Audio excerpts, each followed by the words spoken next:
Hola, humans, Tredel the Comic God here, and today I want to talk about my comic. Specifically, my favorite pages that I've done so far in my comic. So let's open that up. Ta-da! All my stuff has been in the Set Empire. That's my own little comic universe. And well, I guess all the stuff I've done recently. I have some older stuff that's definitely some superhero stuff and stuff like that. But today we're focusing on the Set Empire because that's the project I've been doing. So look at that fun logo. Fun fact about that logo, it's based off of a piece I made in high school, and I've always had it. I think I still have it tucked away somewhere, and I really liked it because something is overtaking just the old realm and what I chose to, and old knowledge, and what I chose to depict that is Horus's eye. So I thought it was cool and a little edgy back in the day, but then when I started working on this project, I'm like, it kind of works so perfect, I gotta remake it. So one day I might show you guys the original thing and then what that's based off of, what this right here is based off of. But let's look at the drawings. All right, so first off, this one. So I really like this page because it's the first time that, hold on, I'm getting my pen up and ready so I could mark stuff to show you guys specifically. I think when I was drawing, I messed with my brushes a little bit. The main character, right over here, Sethos, is being confronted, and this is the first time we kind of see his powers, which is shown here and here. And we don't really know what's happening, but we know something's happening. And these are his sisters, and why they're looking all menacing is a story detail. But I really like this because at first it shows his powers. I love the contrast on this page. I think I did a really interesting thing here. And something I really like is, probably because I watched so much cartoons when I was younger, is expression. So I try my best to get varied and, I guess, semi-complex expressions in my drawings because, I don't know, I think that's super important. You gotta portray what these guys are thinking, because not everything is said with just words, right? So I try my best to do that. Sometimes I get it, sometimes not so much, just because that's life. But yeah, I try my best. This is the first big view inside the castle, and I want you guys to know that there are buildings inside this castle. I think it's a flex, right? And then just as big as the buildings is this giant statue of someone. Who is that? It's the freaking emperor. So I just think that's just a little fun and awesome detail. It's just a throwaway thing because literally we're just bringing the main character somewhere, and we just get to see the whole castle, palace, whatever, as he goes. But it's ginormous. It's insane. But later we see the outside. The first time I showed the outside of the castle, and I guess we see why it's so big. But and just the perspective of everything and how everything is going back into one thing. I don't know, it looks super grand. And if I had a really big palace, it would look more or less like this, with a big waterfall and all the greenery inside. And it's literally a golden city. You can't tell because I keep things black and white because of time and stuff, but I really do think that it's an interesting layout. Not saying that it won't ever change, because sometimes that's gotta happen during a story. If you look at Naruto's village, it always changes at least a little bit. So I think I have the right to do that. But I like it so far. Alright, this next one. So this is the first time we see Sethos' room. And right now, he's tired, and he's chilling out. But he's going to his room, and I want to point out, like I said before, the waterfall. I literally said, what would I like for my room? And I put, a nice, beautiful waterfall. All here. And he literally has to cross a bridge to enter his room because there's so much just flowing, soaring water. I love it so much. But I'm a water boy. I always like water. Literally go to the lake to calm down, right? Just watch it. It's so nice. And then over here, it's so dark because, well, the lights are off. I don't know why I thought I had to explain that, but I think it's kind of clear. But then over here, he has a bunch of different weapons, which kind of shows who he is as a person and what he's into. Weapons, and especially in this realm, weapons, fighting, all that stuff. But then he's also got a scroll and a book over here, so it's not all about brains and bronze. And we only see a little portion of his bed, but look how big that freaking bed is. Oh, who doesn't want a giant bed? I ideally would love 3 king beds stacked beside each other. Does that make sense? I know it doesn't. Would I like it? Hell yeah. So I'm basically putting my dream room as this guy's room, because if you're making something cool, you got to make something cool to you. You know what I mean? So yeah, no, it's just I'm hype about this page just because I think his room is so awesome. But look at this. I think it's so cool. He has the freaking bridge up and then the stepway, and then we don't know what else is in his room yet. I'm gonna make his room really cool, but that's all we see of it for now. And he's taking a nap, because who wouldn't on this big beautiful bed? Am I right? Anyways, next. So I put this in because sometimes you gotta love when you don't have to draw anything, especially if on the panel before or after you have, or on the page before and after you have way too many panels. Sometimes it's gotta just be some black rectangles filled with text, because if it's good enough for the guy who does Hunter x Hunter, it's definitely good enough for me. Not better than that guy, I'll tell you that right now. I would say his name, but I think I'm gonna mess it up, so I'm not going to. But yeah, literally, this is just supposed to be full of text, and they're in a dark area at the time, so sometimes you just gotta get away with something, you know what I mean?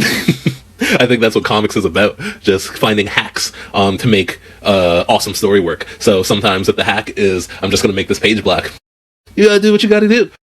Unless it doesn't make sense. It's always gotta make sense, but you know what I mean? So that's all I have to say about it, because there's nothing to show you. But sometimes you just gotta do some black rectangles, man. Is what it is. It was good enough for the Epstein Files. Good enough for me. That's a messed up joke. I might cut that, or I'm gonna keep it in. We'll see. Anyways, next one. Okay, so like I said before, sometimes if you have something with not too many panels, you got to put something with too much panels in the next thing. And this I really like. This is from Ursa. It's a side story of the main story, and she is falling through a weird dimension thing and fighting this cat monster. It's like a werecat type deal. I don't know. It's a pet witch. But anyways, she is fighting this thing all throughout. She hits it. We keep on following her. She lands, and then now she's ready in this weird void world, right? And so is the cat, the werecat thing.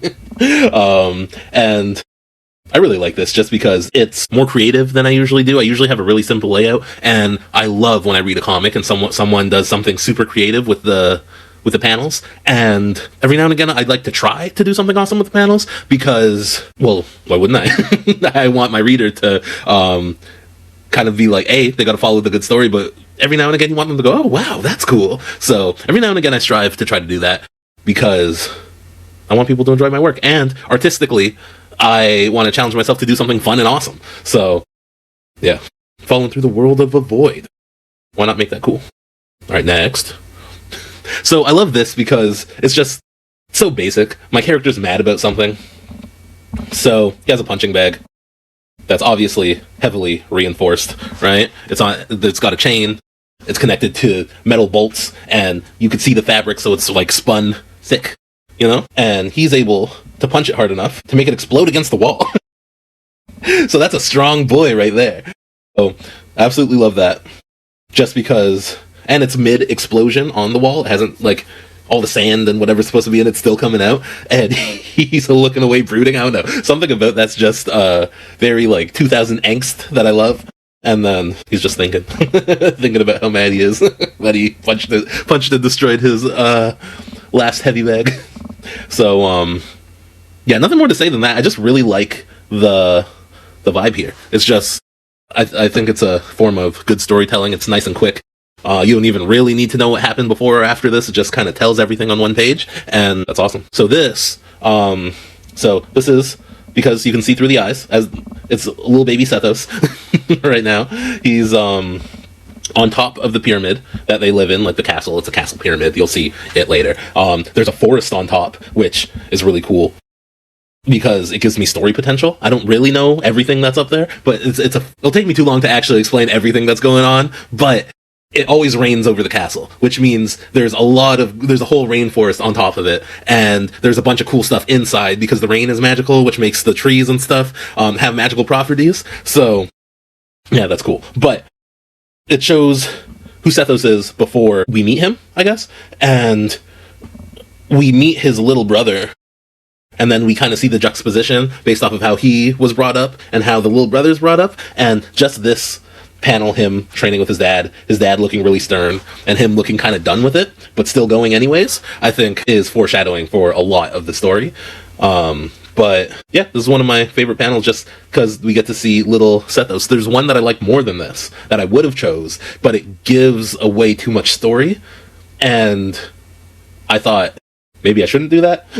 Because I am showing a bunch of the panels of the comic and I still want people to be surprised, but this one's almost as good. But there's one that I think is really cool that you guys will have to watch out for later. But I like this one just because I'm intrigued about the storytelling of the rainforest, but it's just story potential. I like story potential with my stuff, so I see where it could be room to grow.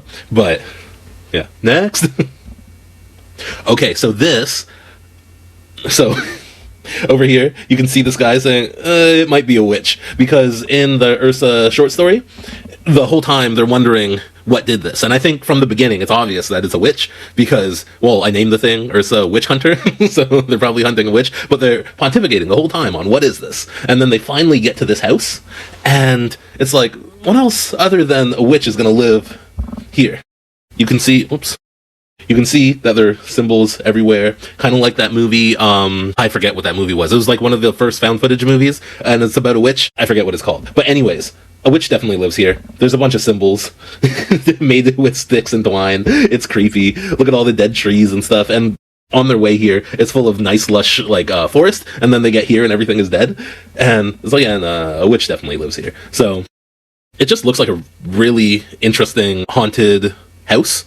And when it came out, I was kind of surprised I got the haunted house vibe as good as I wanted to. So, yeah, no, that became one of my favorite panels as soon as I finished, because I like scary movies, and I could definitely see this being a scene in a scary movie, even though this is more like a funny gag comic where they go through horror-esque Halloween stuff, because I did the book for Halloween. I just think the haunted house came out looking like a real nice haunted house. So I was happy about that. All right. Okay, so this is a page that introduces all the kings of the Set Empire. So, and I really like that because all of these guys, I think you can kind of see here, are such a character, and we don't really get to see a lot of their character in like the first story, so I wanted to get a very clear vibe of who everyone was, so when we get back to them finally, that we kind of know what to expect. Like, this guy over here is very much a Robert Baratheon type. You see his belly out, and he has a cup that's way too big, full of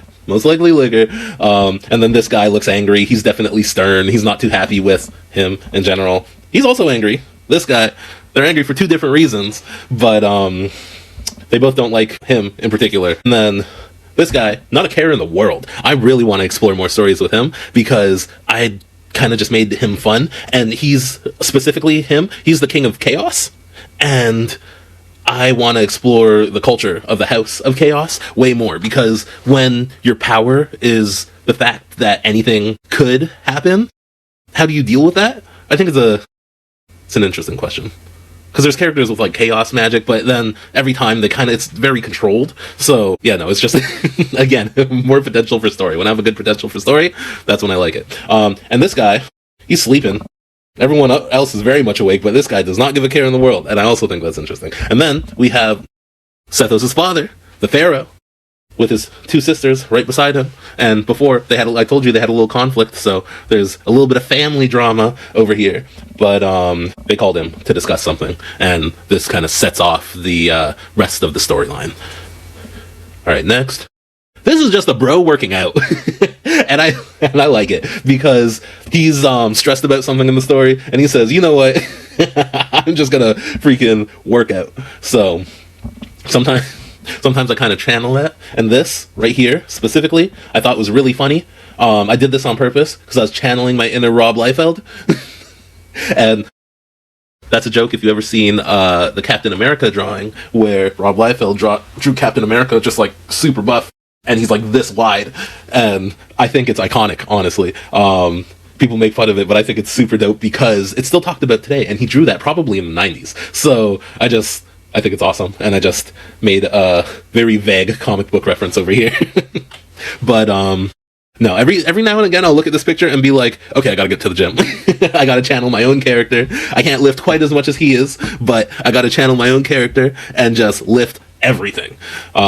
So, That's why this is one of my favorites, is because honestly, it does inspire me to go and just work the heck out. And then honestly, I should draw more like this.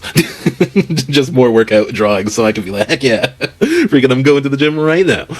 All right, so next up, okay, this is another Little Sethos page. I like this one because it's very kind of cult-like and creepy, and we're seeing this through the eyes of Little Sethos. And if you, in the page with text, there's like sound effects, right? And then if you can see here, they're right there, they're staffs. They're beating it against the sand, so it's making like a sound as Sethos has to go and encounter whatever the heck is inside the snake, which over here was very much just a door, and now something's going on, or like a pathway, and now something's going on as they still do the same thing. So I feel I tried my best to get like that intimidating vibe. I think you got to read the few pages to really feel it, but I really like this page because I don't know, it's just a different tone and atmosphere, and who doesn't love a big golden snake door?